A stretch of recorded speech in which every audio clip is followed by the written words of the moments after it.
नमस्कार साथियों, आप लोग कैसे हो। मैं आशा करती हूँ कि आप लोग बहुत अच्छे होंगे। तो फ्रेंड्स, ये वीडियो आपके लिए बहुत ही महत्वपूर्ण है। जो भी मित्र हमारे किसी भी एग्ज़ाम की प्रिपरेशन कर रहे हैं और जिनका 1-2 नंबर से रह जाता है, तो आखिर में हम कैसे तैयारी करें जिससे हमारा एग्ज़ाम क्रैक हो जाए। तो क्या होनी चाहिए ठोस रणनीति किसी भी एग्ज़ाम को क्रैक करने की। हाँ मित्रों, अगर आपने ठान लिया कि मुझे ये एग्ज़ाम पास करना है तो आप कर सकते हैं, क्योंकि ऐसा दुनिया में कोई भी कार्य नहीं है जो हम नहीं कर पाएँ। तो आखिर में एग्ज़ाम जो है हमारा क्लियर क्यों नहीं होगा। तो देखिए फ्रेंड्स, सबसे पहली बात तो ये होती है किसी भी एग्ज़ाम को पास करने के लिए कि क्या छोड़ें और क्या पढ़ें, क्योंकि सिलेबस बहुत होता है। अब सिलेबस को देख कर के कहीं ना कहीं हमारे प्यारे बहन भाई जो हैं वो परेशान भी हो जाते हैं कि इतना सारा सिलेबस है, आखिर में हम कैसे कंप्लीट करेंगे। तो हाँ मित्रों, सबसे पहले तो आपके दिमाग में ये चीज़ होनी चाहिए कि आखिरकार हमें पढ़ना क्या है, छोड़ना क्या है। तो देखिए, सिलेबस का होना बहुत ज़रूरी है अगर आप किसी भी एग्ज़ाम की प्रिपरेशन कर रहे हैं, या आप बीपीएससी टीआरई 3.0 यानी जूनियर लेवल की प्रिपरेशन कर रहे हैं, या सीटेट की तैयारी कर रहे हैं। कम समय में कैसे तैयारी करें, तो देखिए कम समय में आपको छोड़ना क्या है। जैसे कि आपको पता है कि बीपीएससी टीआरई 3.0 का भी नोटिस जारी हुआ है।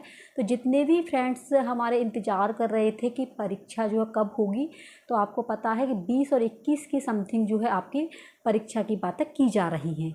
तो अगर 20 और 21 की आपकी परीक्षा होती है तो आप अगले जो आपका सप्ताह है उसमें आपको देखने को मिल सकता है एडमिट कार्ड से संबंधित न्यूज।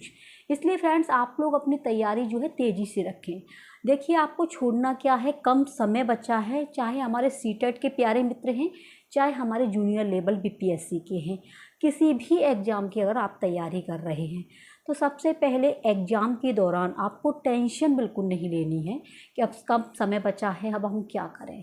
ये रहती है ना, जब हमारे साथ में ऐसी टेंशन आ जाती है कि अब कम समय बचा है, क्या तैयारी करें। दूसरे नंबर, कुछ हमारी बहनें हैं जो हाउसवाइफ हैं, उन्हें काफ़ी ताने सुनने को मिलते हैं कि ये पेपर दे दिया, वो पेपर दे दिया।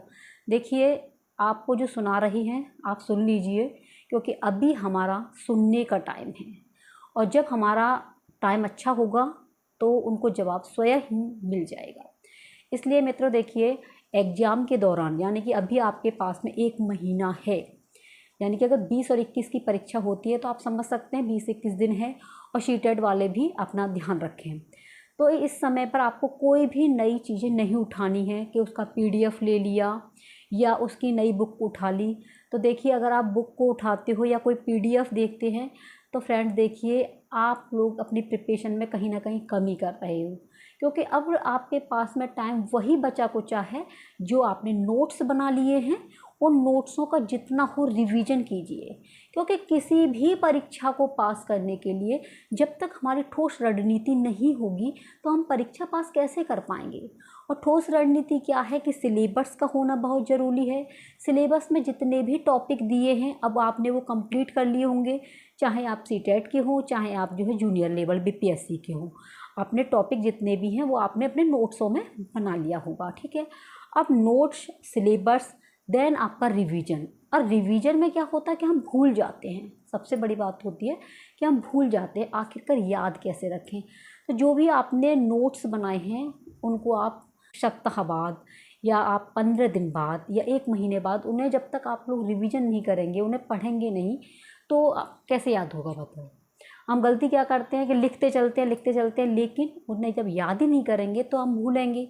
इसलिए अब आपने नोट्स बना लिए हैं तो आप लोग 3 दिन बाद याद कीजिए, फिर आप जो 8 दिन बाद, फिर 15 दिन बाद, और परीक्षा के दौरान तक आपको ऐसा याद हो जाएगा कि आप भूलेंगे नहीं। आपको पता है, जब एग्ज़ाम हॉल में हम पहुंचते हैं और जैसे ही हम पेपर को देखते हैं तो पेपर में जो हमने अच्छे से पढ़ा है जो टॉपिक, और वही प्रश्न अगर आ गया तो हम फटाक से जो है आंसर लगा देते हैं कि इसका यही है। और जहाँ भी हमें लगता है कि ये मैंने पढ़ा तो है लेकिन मेरी समझ में नहीं आ रहा है, तो हम क्या करते हैं, कहीं दीवार को देखेंगे, कहीं ऐसे करेंगे, फिर सोचेंगे यार ये मैंने कोई पुस्तक में पढ़ा था। तो इसका मतलब क्या है कि वो हमारी दुविधा में है, वो टॉपिक हमने अच्छे से नहीं पढ़ा था। क्योंकि हम लोग खुद अपने आप की गलती को समझते ही नहीं हैं, खुद का हम ऑब्जर्वेशन नहीं करते हैं।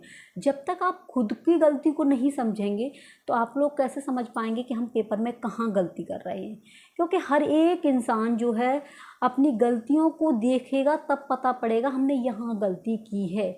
और जो भी टॉपर व्यक्ति होते हैं, जो भी हमारी बहनें होती हैं जो क्रैक करती हैं एग्ज़ाम, तो एक बार एग्ज़ाम देंगी, इसके बाद में सोच लेते हैं कि हमने यहाँ गलती की थी। तो आपके पास में जितना भी टाइम है और अपनी गलतियों को सुधारने के लिए जितना हो PYQs हल कीजिए। पुराने पेपर जितने भी हैं आप लोग उन्हें हल कीजिए, और जितने आपके क्वेश्चन गलत निकल रहे हैं उन्हें आप एक पेज पर लिखिए। उन टॉपिकों को अच्छे से रीड कीजिए, अच्छे से याद करो, ठीक है, पढ़िए, यूट्यूब से देखिए। अगर जो क्वेश्चन आपका गलत निकला है, आपके पास में बुक नहीं है, बुक आपको लेनी भी नहीं है, जो भी प्रश्न आपका गलत जा रहा है, आप लोगों के पास में सबके पास फ़ोन है ना, तो फ़ोन पर जब हम रील देखते हैं तो घंटों व्यतीत हो जाते हैं। तो देखिए एग्ज़ाम के टाइम पर आपको रील बिल्कुल नहीं देखनी है। आपका जितना व्हाट्सएप है, फेसबुक है, इन सब से दूर रहिए और जितना कम हो अपने फ़ोन का इस्तेमाल कीजिए।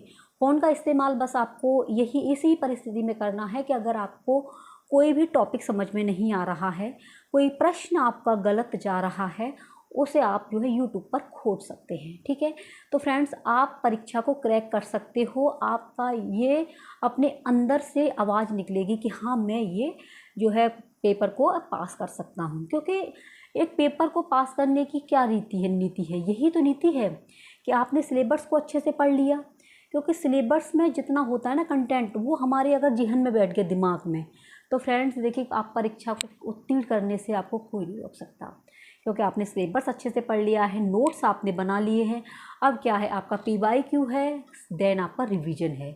बस यही ठोस रणनीति होती है कि सिलेबस, आपके नोट्स, आपका रिवीजन, आपका PYQ।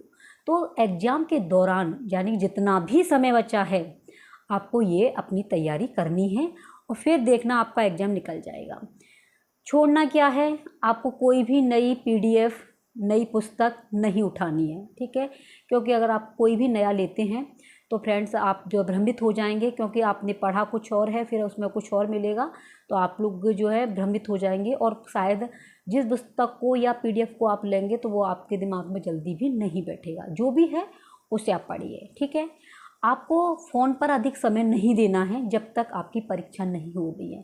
देखिए फ़ोन ये हमारी ज़िंदगी है और ये कभी भी आप लोग फ़ोन पे बातें कर सकते हैं।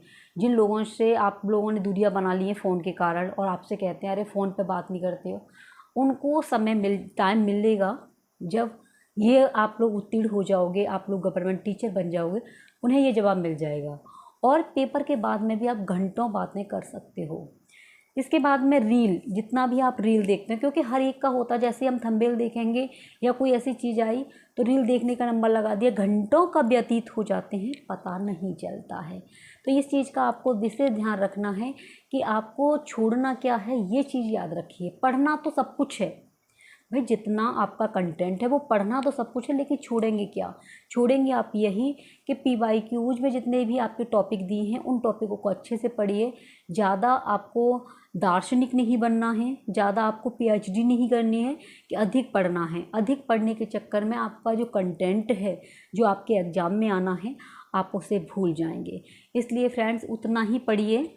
ज़्यादा पढ़ने के लिए जब आपकी परीक्षा हो जाए तो आप लोग उस पर रिसर्च अच्छे से कर सकते हो। इस समय आपका सिर्फ वही चीज़ें पढ़ने का समय है जो आपकी परीक्षा के लिए महत्वपूर्ण है। अब महत्वपूर्ण क्या है वो आप लोग देखिए, सब्जेक्ट वाइज परीक्षा होती है, आपको पता है जूनियर लेवल की, है ना। जिसका हिंदी है उसके हिंदी के 80 क्वेश्चन आएंगे, जिसका संस्कृत है संस्कृत के 80 क्वेश्चन आएंगे। इस तरीके से जूनियर लेवल की परीक्षा के लिए अपने सब्जेक्ट पर विशेष फोकस होना चाहिए। जो भी आपकी लैंग्वेज है उस लैंग्वेज को आप लोग अच्छे से प्रिपरेशन कीजिए और मित्रों आपका देखिए एग्ज़ाम निकल जाएगा। इसलिए फ्रेंड्स देखिए, किसी भी तैयारी को करने के लिए ये बाहर की बातों को बिल्कुल मत सुनिए। जब तक आपका एग्ज़ाम नहीं है तब तक अपने कानों को बंद रखिए, क्योंकि कहीं ना कहीं हम लोग टेंशन में इसी से आ जाते हैं, उसने ये कह दिया, उसने वो कह दिया, क्योंकि ये घर घर की कहानी है और घर में लड़ाई झगड़े ये सब कुछ चलते रहते हैं। लेकिन इन चीज़ों को अपने ऊपर हावी मत होने दीजिए। और हाँ बहनों, अब वो समय आ चुका है कि आप लोग जब तक अपनी एजुकेशन, जो भी हमारी जो शिक्षा है, उसे आगे नहीं बढ़ाओगे तो आप लोग देखिए कुछ नहीं कर पाएंगे। पहले जो था, पहले ये मशीनरी नहीं थी, पहले सारे कार्य जो थे वो आपको पता ही है कि हाथों के द्वारा ही हुआ करते थे। जितने भी आपकी मशीन वगैरह का इस्तेमाल नहीं होता था, इसलिए जितने भी हमारी बहनें थीं, हमारी गृहिणी थीं, हमारी माताएं थीं, वो घर के कामों में उलझा करती थी। लेकिन आज का जो युग है वो आपको पता है मशीनरी का युग है। हर एक चीज़ की आपके पास में इलेक्ट्रॉनिक सामान उपलब्ध हो जाएगा, चाहे कोई भी हो। तो इसलिए हर एक बहन को सेल्फ डिपेंड होना चाहिए। जब पता है हम सेल्फ डिपेंड होते हैं तो अपने अंदर से एक अच्छा सा मोटिवेशन प्राप्त होता है। तो अगर आप तैयारी कर ही रहे हो तो तैयारी अच्छे से कीजिए। 10 बार एग्ज़ाम देने से अच्छा है कि एक बार में अपना एग्ज़ाम क्रैक कर दीजिए। और कैसे होगा भाई, जब तक आप खुद को समय नहीं दोगे। समय हम किसको दे देते हैं कि किसी का फ़ोन आ गया, किसी की टेंशन आ गई, उसने ये कह दिया कि तुम्हारे घर में ये हो रहा है, तो उससे क्या हमारा दिमाग ख़राब हो जाता है और जो भी हमने टॉपिक डिसाइड किया है वो भी हमारा हट जाता है। तो जो भी आपने टॉपिक डिसाइड किया है, डेली में एक यूनिट को ख़त्म कीजिए, डेली में। क्योंकि अब आपके पास में 20-25 दिन है और 20-25 दिन में आप रोज़ाना जितना हो प्रैक्टिस सेट ही जड़ी बूटी है। और प्रैक्टिस सेट आप जितना हल करेंगे, और स्कोर कितना बन रहा है ये भी आप कमेंट में बताएं, है ना। जितना आपका अच्छा स्कोर बनेगा, अगर कम बन रहा है दूसरे में अधिक बनेगा, तीसरे में अधिक बनेगा। क्योंकि करत करत अभ्यास से जड़मत होत सुजान, और रसरी आवत जात पर सिल पर पड़त निशान। अरे भैया, जब पत्थर पे निशान पड़ सकता है तो हम तो इंसान हैं। तो जितना हो अभ्यास कीजिए, रिवीजन कीजिए। और मित्रों, आपकी परीक्षा को पास होने से कोई नहीं रोक सकता है।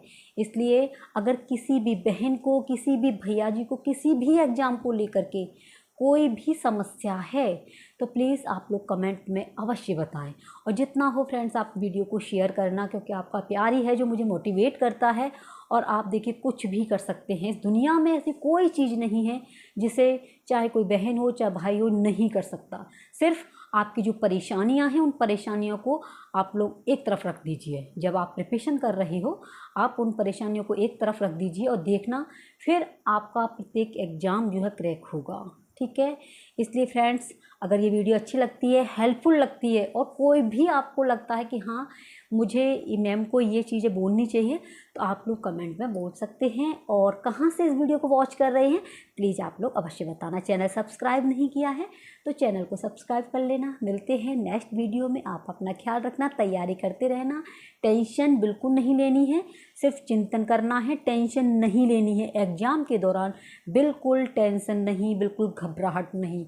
और आपके अंदर ये होना चाहिए कि हाँ मैं अब की बार पेपर निकाल करके आऊँगी। ठीक है, निकाल करके ही आना है। जब मुझे बिहार जाना है तो पेपर मुझे निकालना ही है। ठीक है फ्रेंड्स, मिलते हैं नेक्स्ट वीडियो में। आप अपना ख्याल रखना। Take care, bye bye.